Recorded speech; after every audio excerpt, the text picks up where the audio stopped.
Hello everyone, welcome to అమ్మ healthy kitchen and tips. ఈరోజు కేవలం 5 నిమిషాల్లో చాలా సింపుల్ అండ్ ఈజీగా అయిపోయే బ్రేక్ఫాస్ట్ రెసిపీని మీతో షేర్ చేసుకోవాలనుకుంటున్నాను.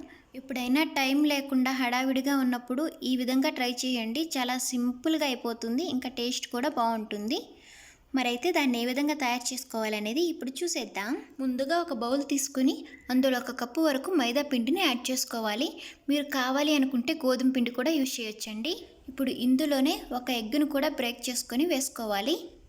ఇంకా నెక్స్ట్ వచ్చేసి సన్నగా కట్ చేసి పెట్టుకున్న పచ్చిమిర్చి ముక్కలు కొద్దిగా కొత్తిమీర, తగినంత సాల్ట్ కూడా యాడ్ చేసుకొని మనం ఏ కప్పుతో అయితే పిండి తీసుకున్నామో అదే కప్పుతో 1 కప్పు వరకు వాటర్ యాడ్ చేసుకోవాలి.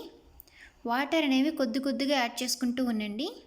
నాకు ఇక్కడ మొత్తంగా 1 కప్పు వరకు వాటర్ పట్టాయండి. ఇప్పుడు లమ్స్ ఏమీ లేకుండా బాగా బీట్ చేసుకోవాలి. చూస్తున్నారు కదా, ఇలా బీట్ చేసుకొని ఒక పక్కన పెట్టేసేయండి. ఇప్పుడు స్టవ్ మీద ప్యాన్ పెట్టుకొని హీట్ చేసుకోవాలి. ప్యాన్ అనేది హీట్ అయ్యాక ఇందులో ఒక ఫ్యూ డ్రాప్స్ వరకు ఆయిల్ వేసుకొని ఈ విధంగా టిష్యూతో తుడిచేయండి. ఇప్పుడు మనం ముందుగానే కలిపి పెట్టుకున్న ఈ బ్యాటర్ని తీసుకొని ఈ విధంగా లైట్గా స్ప్రెడ్ చేయండి. ఎక్కువ మనం దోశని ఏ విధంగా రుద్దుతామో అలా కాకుండా చాలా లైట్గా ప్రెస్ చేయండి. ఇలా వేసిన తర్వాత పైన కొద్దిగా ఆయిల్ స్ప్రెడ్ చేసుకొని మరోవైపు కూడా టర్న్ చేసుకొని దీనిపైన కూడా కొద్దిగా ఆయిల్ స్ప్రెడ్ చేసుకొని ఈ విధంగా ప్రెస్ చేసుకుంటూ కాల్చుకోవాలి. ఇలా ప్రెస్ చేయకపోతే అవి మరీ సాఫ్ట్గా వస్తాయండి. కాబట్టి మనం 2 వైపులా ఇలా ప్రెస్ చేసుకుంటూ కాల్చుకోవాలి. ఇక్కడైతే చూడండి, చాలా చక్కగా కాలింది కదా. ఇప్పుడు మనం దీన్ని తీసేసుకుని వేరే ప్లేట్లోకి యాడ్ చేసుకుందాం.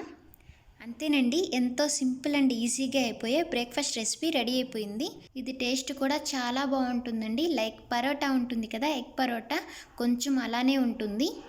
కాకపోతే ఆ ఎగ్ పరోటాకి మనం పిండి అనేది కలుపుకోవాలి. దీనికి కలుపుకోకుండా ఇన్స్టెంట్గా ఈ విధంగా వేసుకోవచ్చు. ఈసారి ఎప్పుడైనా టైం లేనప్పుడు మీరు కూడా ఈ విధంగా ట్రై చేసి చూడండి, మీకు బాగా నచ్చుతుంది. మరైతే ఈ వీడియో మీకు నచ్చినట్లయితే ప్లీజ్ లైక్ చేసి సబ్స్క్రైబ్ చేసుకోండి. మీ ఫ్రెండ్స్ అండ్ ఫ్యామిలీ మెంబర్స్కి షేర్ చేయండి. Thank you so much for watching. Bye, have a nice day.